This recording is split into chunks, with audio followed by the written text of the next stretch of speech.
welcome to this episode of the Mama Podcast. Today we're joined by Rachael from Mummy's Day Out. Thank you so much for joining me today, Rachael. It's so good to see you. Thanks for having me, and nice to see you too. It's an absolute pleasure. So I want to start by you telling everybody who Rachael is, your home situation.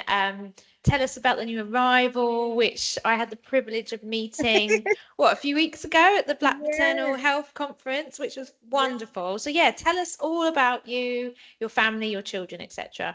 yeah. So I'm Rachel Bobbing. I'm a mum of three and a stepmom to one, and yeah, I just love all things maternity. Um, and love being a part of the journey of trying to make sure that it is equitable and that all of the mums and their families have great experiences in maternity. um uh, where do I start? I think one of the things I always say to people is that when I was growing up, I always you know was an example in my family, and I used to do all these lovely things. And when I decided that it was time for me to settle down and I met my husband, I wanted to have a baby literally the day after the wedding. I didn't care about all the other bits in between. And actually, getting pregnant wasn't the most simplest thing. For about a year, we didn't actually fall pregnant, and there was not really any reason for that. Healthcare didn't we didn't really have any preconception discussions or anything like that. So we just kind of were flowing with being in married life. And after about a year, I got pregnant, and very quickly it just went a different direction to what it says in the books and what I see other people go through. So I found myself really, really sick, vomiting all the time. And culturally and within our family, we never tell that you're pregnant, before the first 3 months. You kind of keep it a secret. And the way I was being sick, everybody knew that I was pregnant. My belly was showing, and I was not even 12 weeks yet. So that was quite shocking for me because I didn't really know that that could even happen. And I kept being sick, and I went to see my GP. And when I did go to see my GP, it was like, yeah, okay, well, being sick in pregnancy is kind of normal. And I was like, I do get that, but there's just something not right. I had conversations where I was told, eat rich tea biscuits, dry biscuits. And then at one point I was issued some anti-sick tablets. And again, there was not really that much explanation to why I would need to be on anti-sickness tablets, but obviously I knew I was being sick. Um, and again, just within my family and culturally, you don't take medication when you're pregnant. You just kind of you stay away from anything that could affect your pregnancy. So I did get the medication without much explanation and went home. And when I spoke to family and said, I've been put on this medication, actually, I wasn't really encouraged to take it because I couldn't even explain why I was being so sick. Fast forward to about the 10th week of pregnancy, I went to um, the hospital because I was really, really poorly. I was so ill. I had been being sick continuously. Got to hospital, they asked me my name, and I just fainted because I just was so ill. And I got admitted. And during that admission, a consultant who I absolutely adore till this day said to me, "You have a condition called hyperemesis." And I was like, "Oh, well, whatever that is, at least I know now why I'm being so sick." And it just helped to explain what was going on. It helped to explain to family why I was so sick. It helped for me to have some acceptance that actually this is not normal, and this sickness is different from what the sickness you may have seen in other people. And I'm going somewhere with this because this kind of shaped where I am now in my life. After that diagnosis, I was in hospital still. I was taking medication. On the fifth day, I was being discharged. I was in pain and things like that, but it was a lot of, you've been very, very sick. You've been being violently sick, so you may have some pains. And then I went home.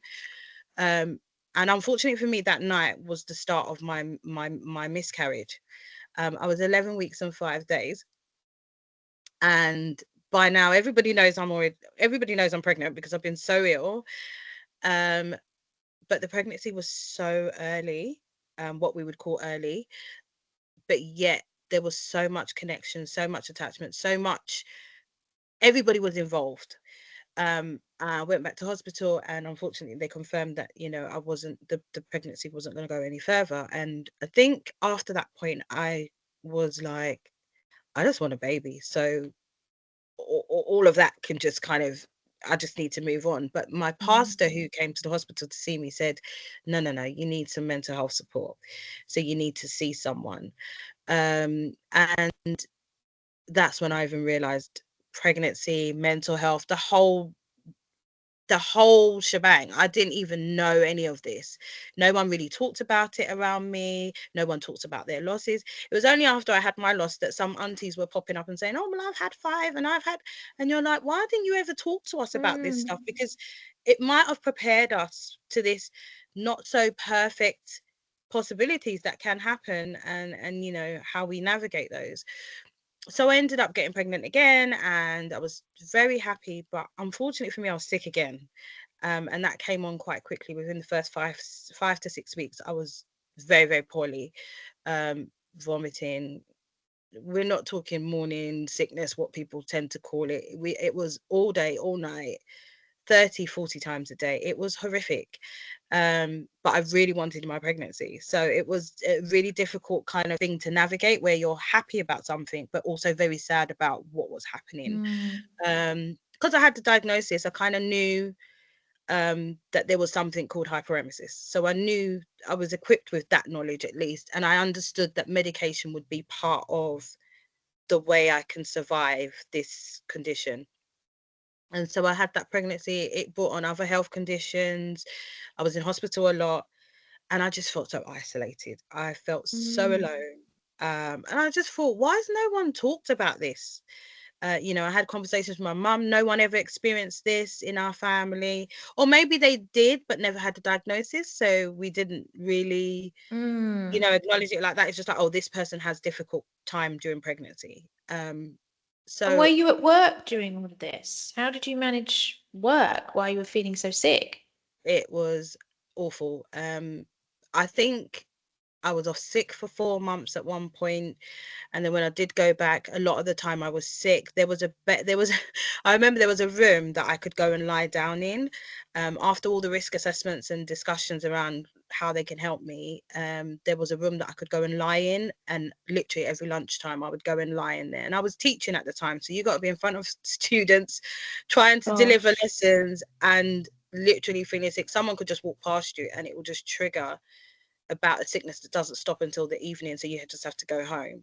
So it's really, really difficult to work and have hyperemesis. A lot of the time I was off sick. My sick pay became like, you end up on statutory. It was just really hard. um and when I came out of all of that, I had the baby, and I stopped being sick.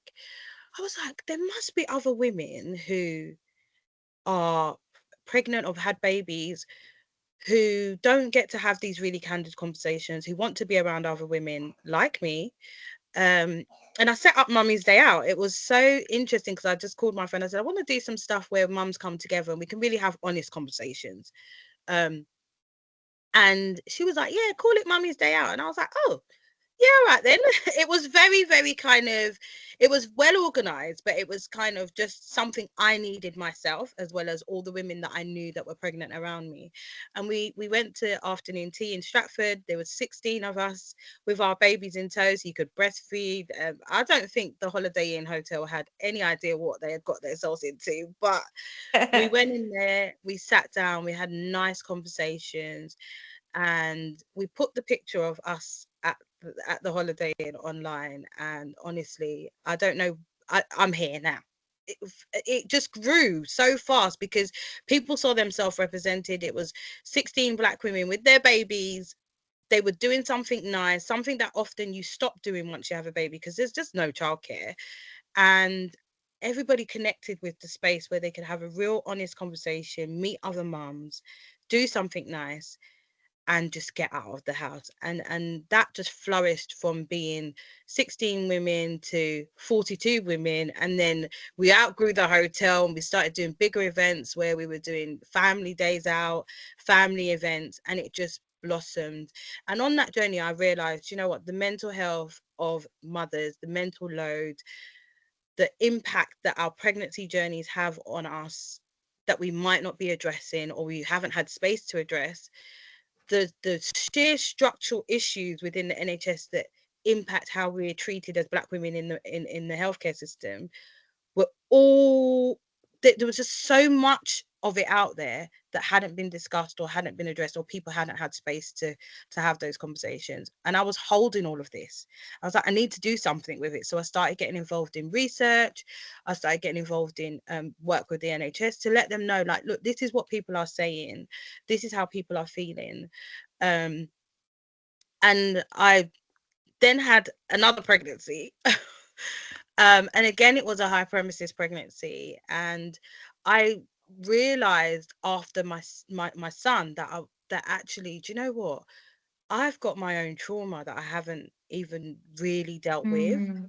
Yes, I got a baby at the end of the pregnancies. And yes, I was really happy with that. And that happiness pushed away me dealing with how hard those pregnancies were.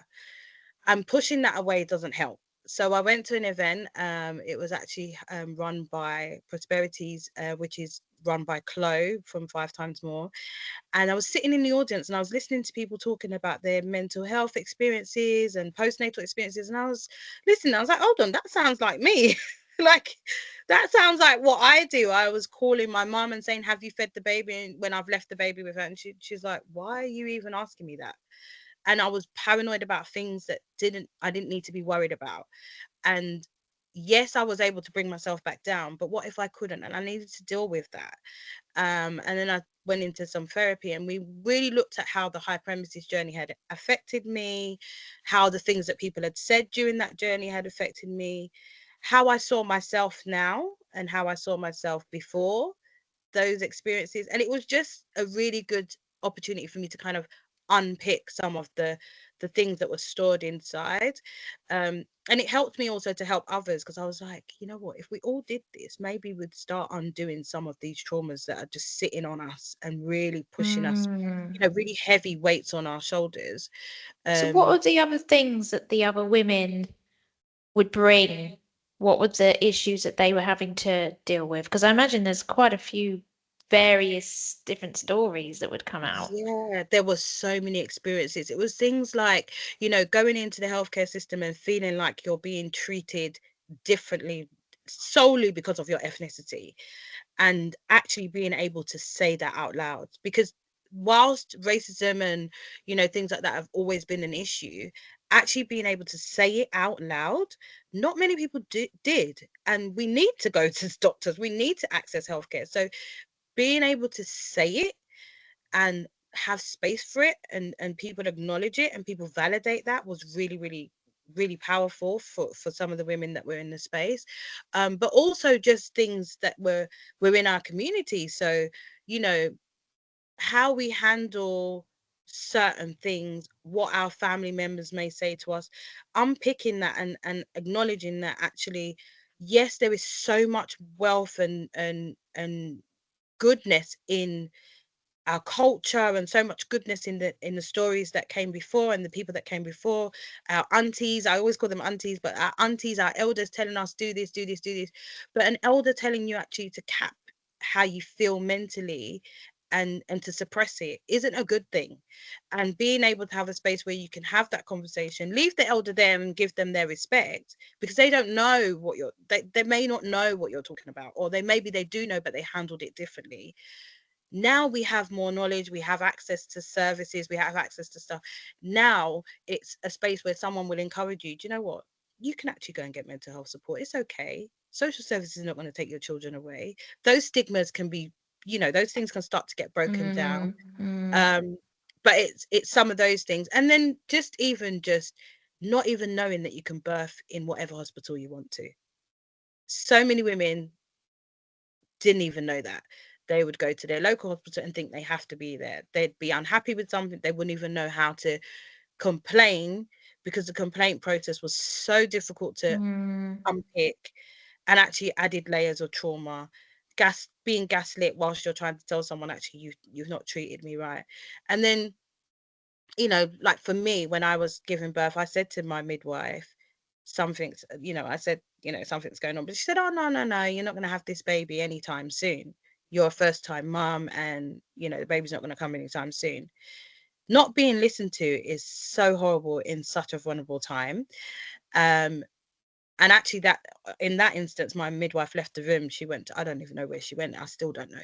But when she came back, I had given birth to my baby with whoever had Wow. asked, that my husband had screamed to say, can you come and help us because the baby's coming. And it's things like that you don't even know you can ask for a debrief to have a conversation about why that happened, and what went wrong, and what I need to be aware of for my next pregnancy. I knew after mine that I now have precipitate labors. My labors are quick. If I say to you, there's a baby coming, you need to get your ducks in a row, because there's going to be a baby coming. And true, with all the babies, that's what's happened. So it's just being able to, have that, be empowered to speak up for yourself, and challenge when you feel like you're not being listened to. And a lot of the time, people didn't feel confident to do that. So our spaces create a space where you can have that conversation, and people can encourage you to, a lot of the time it's after the fact, but then you're prepared for the next time, and you can help someone else, and share that down with your cousins, friends, etc. So yeah, it's been a journey, And feed it especially back around. to the hospital, because it's so important. Feedback Yeah, is so vital for them, because they don't know how they can improve and, no, learn from certain lessons unless we exactly. feed them back. So that's really important to do that. And great that you're helping women, grow that confidence to be able to do Yeah, that. yeah. So the therapy that you had sounds like it was wonderful and really, really helpful. How do you go about finding the best support for you? Yeah, so there are, it's it's difficult, because sometimes you can go into these spaces and have additional trauma, because they're not aware of, the sheer challenges. I mean, when I speak to you, for example, that Black women are 3.7 times more likely to die in childbirth. So when I talk to you, you already know I come with that layer of, oh my gosh, I need to make sure that that doesn't happen to me. So if a therapist is not aware of these types of things, and they add another layer of, oh no, no, that doesn't help. So a good therapist that I had was through talking therapy. But incidentally, he was a man. He'd never been involved in a pregnancy before, so he was so interested to find out every layer of what I was thinking and feeling. um and with my last pregnancy, I had therapy, which was referred by a consultant doctor, again, who understood my hyperemesis journey, and referred me. You can get referred into the perinatal team, or you can get referred into talking therapies. It just depends what, how you're presenting. Um, but it's being asked the question, and having your hand held through that referral process is so important. And recently I did some training with some GPs, and I just let them know, look, you were probably the first person to see us when we've had these babies, or when we're pregnant. And if we're saying to you we don't feel okay, tell us the information about where we can go and how we can get the help. There are specific charities that work with, for example, Hyperemesis. There's specific charities for that, PSS, and there's other community groups that are working on supporting women with hyperemesis. But if you don't know you've got hyperemesis, how do you even access that? Absolutely, absolutely. Our previous podcast to this is with pregnancy sickness support, actually. Support, So, yeah, so this is very, very, very timely. But I do think it's really important to raise awareness of the fantastic services that are out there now, because when yeah, I had my babies a long, long time ago, there weren't these services. no, You had to, if you wanted some sort of support or counseling, you were on a waiting list about 3 or 4 years. yeah, Whereas now you have got these mental health services that are all set up, they're all there waiting. There's Yeah, the talking therapies, and so it's just raising awareness that they are there, and that exactly. your GP or your health team can refer you to them. And I Yeah. would hope there isn't a ridiculous waiting list like there used Well, to this be. is it. Yeah. I mean, recently there was a few years ago, there was a change to mental health services. So there's now some services that literally deal with birth trauma, and if you've had a baby loss, or if you're experiencing tocophobia, which is, fear of having another baby because of previous experience. So, for example, one is called Ocean. That's in it covers Newham, Beds and Luton, and Hackney, and Tower Hamlets. And for example, with them, you can self-refer in. You can let them know that you need some support. They'll assign you a therapist, and they'll walk with you through the journey, whether you're going into a new pregnancy, or it's post after you've had your baby. And I think before as well, there was a lot of restrictions around how far gone you needed to be. So if you remember, I said that I didn't realize I needed mental health support until after my son. My son was already 1. So Mm. I've gone from my daughter, who was then, bigger, and he's now bigger. And I've gone completely past the stages where a GP would say to you, "How are you feeling?" In the 6-week check. So it was really important. It's really important that the extension that happened, where you can now get support outside of the first 1001 days, it is vital, because some of us only realize that we've got a problem when we go to have another baby, or quite far down the line. And so there's services like that. I mean, with my last pregnancy, I had antenatal therapy throughout my whole antenatal period, because I knew what it was. I knew what it was. I knew I've got hyperemesis again. This is like, I'm here now, and I really needed to navigate the choice that I had made. I chose to have my baby. I really wanted my baby, but I didn't want to be ill. And I was sad that I was ill, and it's okay to be sad that you're ill, Mm. whilst actually being in joy of being pregnant again. And I needed to just navigate that. And then working in this space, as you know, like, we know, I sit on boards with NHS England as a service user rep. I am the MMVP co-lead for Homerton Hospital, and I know what good is supposed to look like. So if I go into a service and there's something not going right, it I want to advocate. But there is a thin line between being an advocate and being the patient at that moment.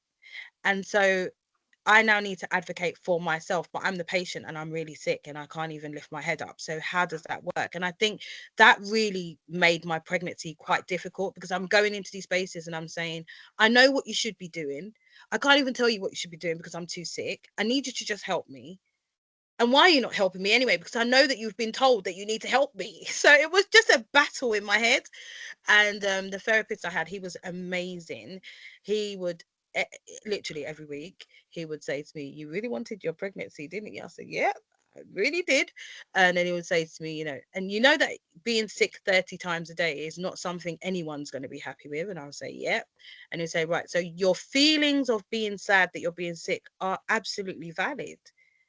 Hmm. And your feeling of wanting your pregnancy is also very valid, because that's what you wanted. That's a choice you made." And it's Yeah. just helping me. He was helping me to just sit with that and have some acceptance about the choice I made and how I'm feeling. And it really helped. I mean, every Monday it was the same conversation, but it really, really helped. And so many women go without antenatal mental health support.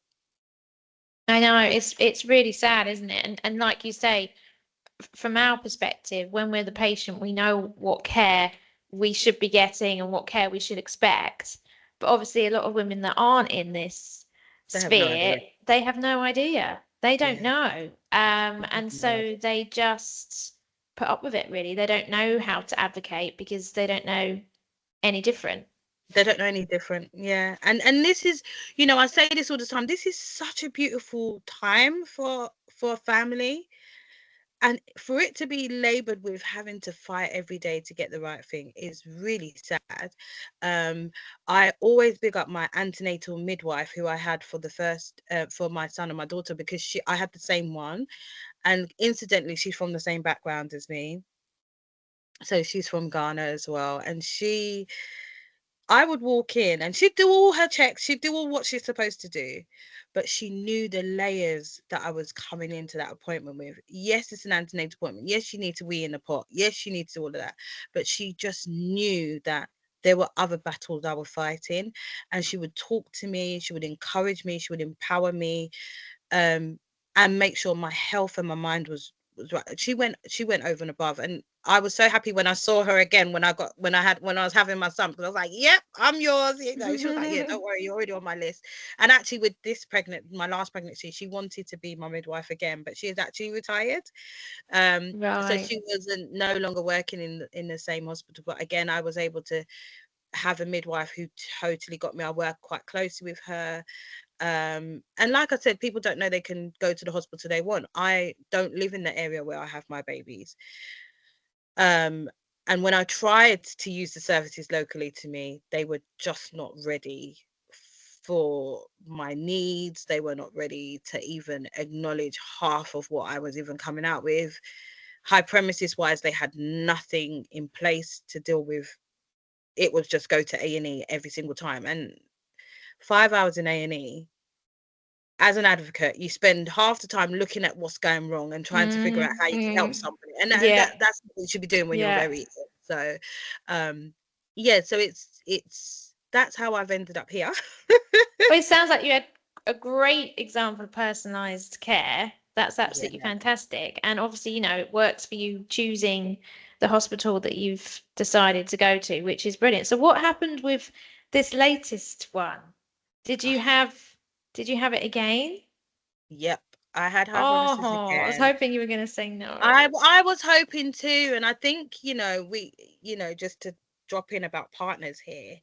It's interesting because my husband said we shouldn't do this again, and I didn't even realize how much of an impact seeing me so ill had on Mm, him of until I sort of course. wrote my book, and then he told me how he felt when I interviewed him for my book. But he he was like, "Oh, actually, no, we're not going to have any more children." And then I got very poorly and I had to have my appendix taken out and stuff. And in that time, they said, we possibly may have to do an hysterectomy. And he was like, oh, no, no, we're not finished yet. And I took that as, right, we're going to have another baby. And a lot of the years between my son and my last pregnancy were in almost grief of grieving the possibility of not having another child. I've always said I wanted 6 children, and then I had hyperemesis and I was like, oh, that can't happen. um, so I wanted another pregnancy and wanted another baby, but I knew the impact it would have on all of us. And he wanted another pregnancy, another baby, but he didn't want to see me ill. So I we found ourselves pregnant, and he was sitting on edge. When is it going to kick in? Is it going to kick in? And I was sitting on edge. Is it going to kick in? And then it did.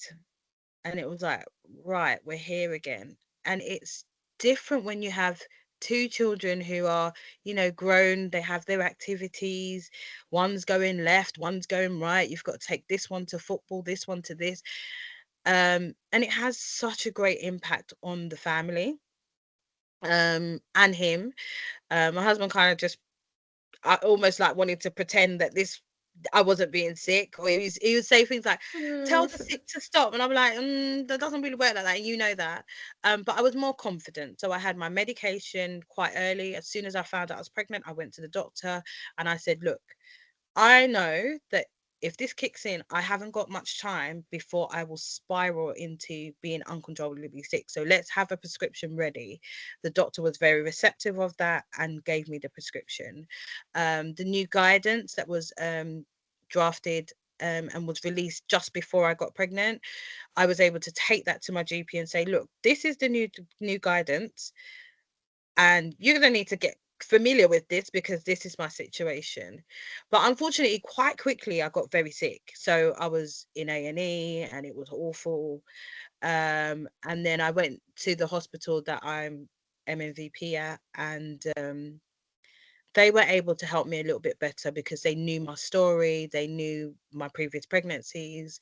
That's how I got the referral to mental health straight away, because I said to them, you guys, I'm not okay here. The advocate's not okay. I need some help. They did the referral. Um, and so I had that mental health support throughout the pregnancy. I had medication quite early on. I wasn't able to get a particular medication that I wanted to try, which is a new drug that's come out. Well, a new drug that's been agreed as part of the Hyperemesis care, called Zomvia. I wasn't able to get that in time before I got over a certain amount of weeks where they thought it would work. And on this occasion, I was quite privileged in the sense that I had so many professionals around me who knew me. I knew them because of the work I do. I was able to ask questions and say, like, what do I do about this? Um, Gemma, who is a midwife who works for who's peer support for PSS, she was, I mean, I could just voice note her and just breathe, and she'll just give me a response, and that was enough. So that was fantastic. It was still really hard. I still cried a lot. I still was sad a lot. The children were quite embarrassed sometimes because I'd be sick and in front of their friends, or they'll be like, "Mummy, go over there, go and sit over there because you know you're going to be sick if you smell this," or it was a lot. Mm. Um, and I had to keep reminding them, you wanted a sibling too, so we're all in this together. And they were like, yes, mummy, like, and I one significant date that I'll never forget. My daughter does Irish dancing, so we went to Ireland for her to compete. Um, it was very difficult because I just found out I was pregnant and I was showing, and it was just a lot. I was being sick all the time. And she won. She won the under eights championship. Wow. And all I could do, Heidi, was vomit. Yeah. I didn't even like, I was like, Bless yay, her. my baby. Ah! And then the next thing, I just felt this overwhelming feeling, and I had to get out of there fast. And I literally grabbed my son and I was like, let's get out of this. And I was just sick, sick, sick, sick.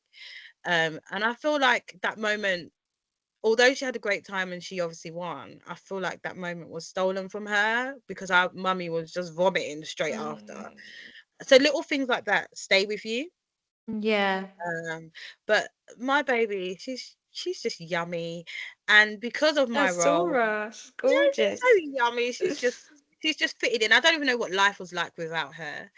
And being at a hospital which understands me and listens to me, and the staff that I was at Homerton, the staff get it. They listen. They've put the work in to make sure they understand what women are saying when they're saying it. I did my birth plan. I chose the birth plan that I wanted to feel. Big ups to my midwife Kaya. She was just fantastic. She just let me really be open. She asked me what was important to me. And then when I got to labor, obviously you don't have the same team, but the midwife I had, she was just like, listen, what do you want to do? You are the queen here. You tell us what you want to do. And I remember I kept saying, I want to go in the pool.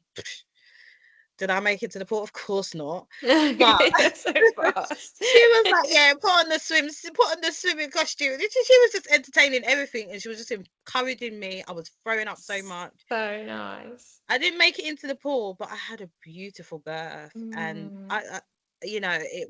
it was nice. They listened, they took the time, and I just couldn't fault it. Even in the video, I was watching it, and I think I blacked out after the birth, and they were all calling my name, and I was just blacked out. But they still followed everything I said, which was to give the baby straight to me. All the stuff, delayed cord clamping, just everything. It was just beautiful, and I think I just pray that every woman gets an experience. Mm. Huge big up to Homerton then. That's Yeah, amazing. That's amazing. yeah. So tell us more about Mummy's day out. So we heard about the journey and the beginning. So what's going on now? Yeah, so as time went on, what I realized was that there were a lot of mums that needed that space, and there were different types of mums. There were mums that were willing to pay £50 for a ticket, and there were mums that just wouldn't be able to engage. So we kind of pivoted a little bit, especially after COVID, a lot of organizations wanted to fund us, but we wasn't a CIC at the time, so we had to shift slightly and have a sister company that's a CIC, and so we've been operating like that. So we get funding, and we do projects, anything from, I mean, we've just finished a project where we was helping mums to you just a little bit of financial support towards their gas and electric, because it's just really difficult now, and giving them a hot meal that is culturally sensitive. Like, it's looked at what backgrounds these people are from and what would they like to eat, and we give them a meal that they like and would normally eat at home. And then every week what we would do is get the mums to say, okay, do you want an adaptation to the menu, and what would you like? So they say, oh, tomorrow, next week, can we have mac and cheese, can we have this? And it was just really nice for them to be involved. Do you And meet through every that, week? that was one of the projects we did recently in Hackney. We do walks in around London as well, so we do weekly walks, again getting you out the house, getting you into the green spaces that often some of these mums just will not go in. They just won't. It's just not, if it's, especially if it's cold, they're not going to go. So it's encouraging them to say, look, cold, rain, whatever, let's get out, let's have a chat, and just have some space for you. Yes, your child is with you, but you're speaking to another adult. Hmm. You're having a conversation with another woman who, who gets it, who gets the culture, who gets the background, who gets the intersections of that, and gets the fact that actually some days it's not going to plan, and some days you don't feel yourself, and that's why coming out the house may be just that little bit of a break. So we do walks as well. We get involved in a lot of research. Again, I was just sick and tired of hearing people say, yes, we did research and we spoke to several people from the community, and then when you really drill down and you find out there wasn't any black women a part of that, and so you've missed a whole section of the community that have very significant points of view and experiences that need to be Hmm. addressed and need to be heard. Well, And so I start. we ran a focus group with yourselves, didn't we? And it was Yeah, so beneficial. It was so much fun, but I got to learn so much and hear the exactly. stories of real women, that are happening now. And they Yeah, had some really wonderful feedback for us as a charity and our exactly. resources. It was really worthwhile. So I definitely recommend Yeah. focus groups, especially with you guys. Yeah, and we try to make sure it's reciprocal and respectful and e- educating for both sides. So if we're working with an organization, making sure they get what they need to learn and understand, but also that, some of the mums, when we came onto your call, they were like, "Oh yeah, I got that pack, but I didn't even really understand that it was telling me how to stay safe pregnant." Like, they didn't connect But the they were like, dots. "Oh, we didn't realize you were a separate charity. We thought you were part of the NHS." And we're like, Exactly, "Ah." all of that. So it's just having these spaces where we can, you know, uplift both sides, because I'm not here to bash the NHS is good. There are some fantastic midwives Mm, out. Systems cause issues. And so it's making sure that the people within those systems can have that information to make the change. And to do that, you need to hear from the people. And I'm only one black woman. There's My priority is going to be, how are you going to save me from hyperemesis? And another black woman's priority would be, actually, do you know what, my diabetes or whatever it may be. So let's absolutely. always have conversations where everybody can just share a little piece of their experience that can influence change. um and we adapt. So for example, next week we're going to the zoo. A lot of the Sounds mums, fun. they can't afford that ticket, £35. Like, they Mm, can't afford that ticket. And actually, by the time they realize they can use their Max card if they've got, children with SEN, or by the time they realize to use the universal credit links, they're all sold out. So we're community partners, and we're able to pull a group together and say, don't worry about getting on the train by yourself. We'll all go together. We'll go and have this experience together. You can enjoy it with us. We're all there together. If someone's missing a pack of wipes, someone else has got one. Don't worry. Like, we just try and create spaces where people will do things outside of their house with their children in tow, with others who are peer, as a peer support space. And from that, we get lots of volunteers who then train up. and become part of the team, which is fantastic. And they challenge me a lot. Oh my goodness. They were like, Rach, we want to do this. Can you do this? And I'm like, okay, okay. And they make it happen. They will make it happen themselves. They'll just say, Rach, give us, a budget or whatever it may be. So I spend a lot of time doing funding.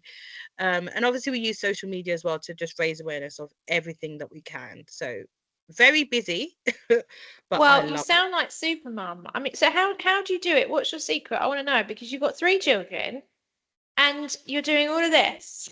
I What is know. your I'm definitely secret? not super mum. I always be really honest and say, you're spinning a lot of plates, and at some point, some plates may fall.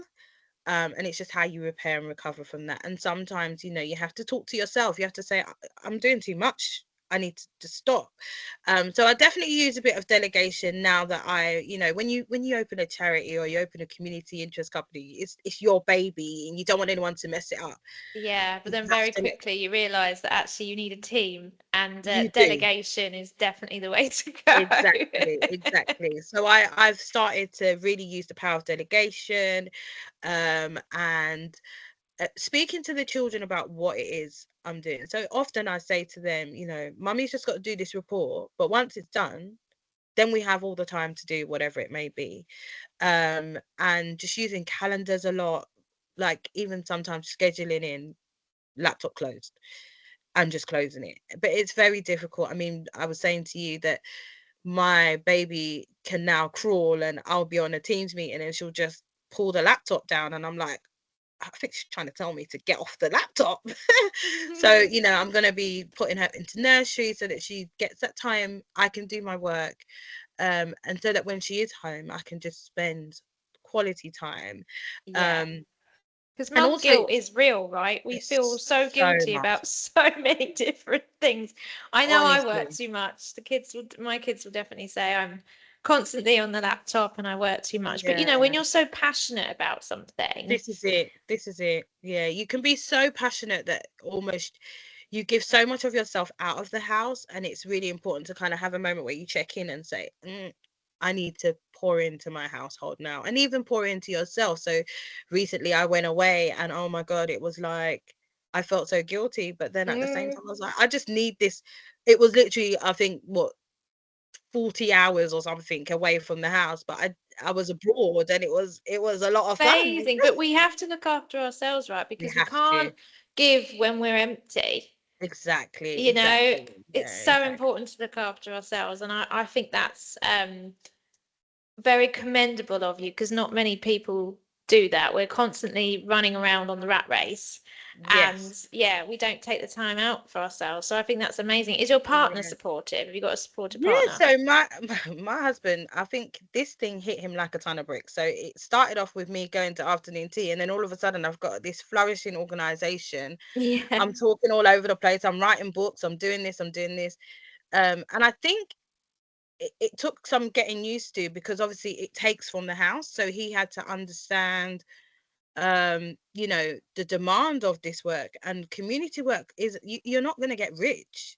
So if you're taking from the household in terms of childcare or what you need to be in the household, a lot of the time, in a family structure, you're expectant that that will bring some finances or bring something back into the house. So when it Mm-hmm. Mm-hmm. doesn't, Yeah. Because you're having doing it for the better good. You're doing it to for the make a better difference good. for We're trying others. to save the world, and Yeah. it's Yeah. like, hold on a minute. So that took some navigating and some really harsh conversations, and actually it helped me because what he made me realize is you need to pick and choose the things that you do and understand what impact you're trying to achieve, not just be Mm. everywhere all the Yeah. time, because Yeah. that just doesn't help anyone.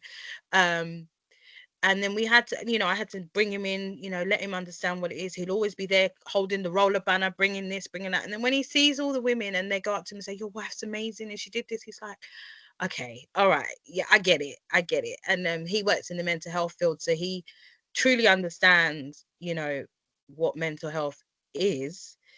um but when you have, when you've been brought up in an environment where the women are all very strong or deemed as very strong and don't talk about this stuff, it's a journey to understanding that actually, he says I'm a superhero, but you need to see me as one of your patients, and he will never do that. He sees me as his wife. He will never see me in that way. So it's also, that was quite interesting journey to go on with him, because it was like when I was very vulnerable and talking about my mental health and stuff, he was like, okay.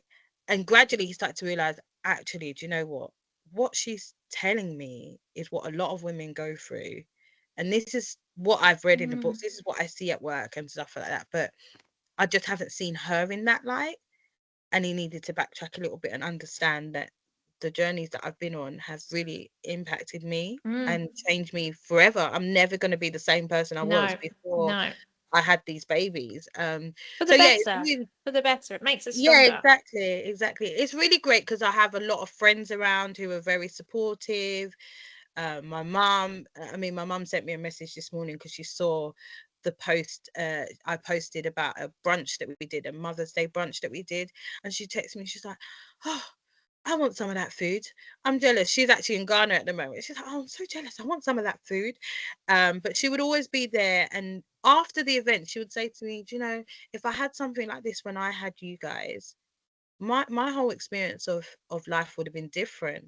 And she would come to all the Mummy's Day Out events all Oh, the time, wonderful. That's so and she'd be nice. there to help me, but she'd be getting so much from it. And I think she was about she was in her 60s when she started her own business. She started her own, Wow. yeah, she was coming to all these events, and she was just being empowered and encouraged, and she always had plans, but she hadn't moved to Ghana or anything, and then she just started her nursery in Ghana, and she's just been doing her own thing. She goes for her jogs, and she comes on the walks, and she's just Oh, seeing her that's flourish in fantastic that because you way. can Yeah, inspire and encourage each other, can't you? So, exactly. very quickly, you've mentioned a couple of times about a book. What is this Yes, book? I've got a couple of books. I So after having my daughter, she and I got pregnant with my son. She asked me lots of questions about, well, what's going to happen to her. So I was just writing those things down when I could, and I put them in a children's book, and it's called What About Ajwa, and it just explores her journey to becoming a big sister, and our culture. So we have different names for different days of the week when you're born. So she's born on a Monday, so she's called Ajwa. And so we talked about that in the book, and I had no idea what I was doing. I just wrote this book and put it out there, and it flew, and I was like, oh, okay. And so then I did another book about my son and his relationship with my mum. When she would put him to sleep, he wouldn't want to sleep, so he'd find her wherever she is in the house, and she'd end up putting her on her back using Mm-hmm. cloth. So it's a Mm-hmm. traditional way that we carry babies. So I wrote a book about that. Again, it flew because people wanted books that showed their children, parts of their culture, things that we see when we go to Ghana, or around, around the world, things that we do in our household, but that are not featured in books, not talked about in books. And there wasn't there were books that, had representation of Black children, but there weren't so many. So putting that into the pool was really, really great. And then, because I now knew I could write books, I wrote a book about Hyperemesis. And it was almost like I wanted people just to hear and see what it really is from my perspective and from the perspective of Black and brown women. So I got some stories from them, put it in the book, put my story, and then put some little tips in about how to navigate certain parts of it. And again, that's been featured in so many universities where students are trying to just read about what this condition is. But also my friends who were so close to me read that book and were like, Mm, even though we were so close and we knew what you was going through, reading it is just wow.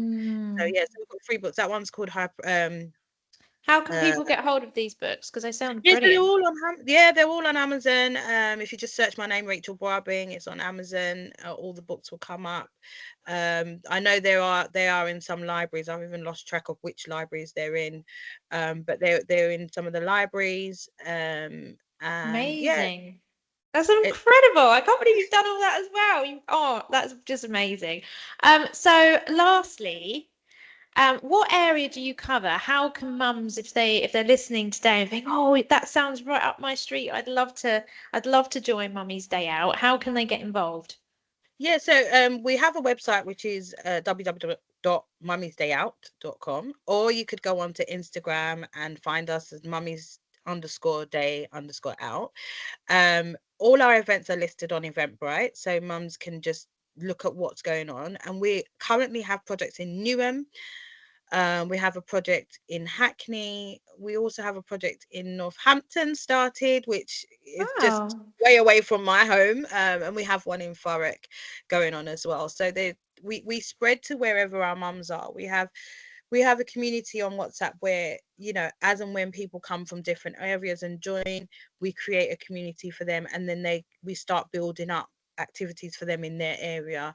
There's also a community for mums who are supporting their children who have got SEN, and just a space for them to talk and share resources, because again, navigating that is very difficult when you don't know where to find this particular support. So they have really candid conversations in there. And then we have a space where we just talk about anything like Love Island and all the other stuff.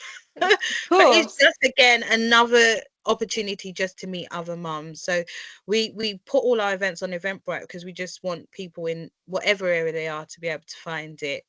And we also we always post on Instagram and TikTok, which TikTok is another world, but we post on there so people can just see what we're doing and just see, a little bit about what it might be like if you come, and then you can come and test it out. Most of our events are free. They're usually a funded project where we've, found someone to fund it, whether it's a local authority or a charity, another charity. And then sometimes they're paid just to cover the cost of whatever it is, because we are a not-for-profit organization. So it's just to encourage people to get out of their house, just come and try it out, come for one walk. And Definitely. we also provide refreshments, so that if you leave your house you can spend £50 in just Yes. a minute. Yeah. So we try and provide refreshments at all our activities, so that people don't feel like they have to spend additional money on £5 coffee and stuff like that. So we try to embed that into all our activities as well. Wow, it sounds amazing. It sounds brilliant, Rachel. So, huge congratulations for all you've achieved and all you're going to achieve, because you've Thank got so you. many other plans and projects on the go. Absolutely.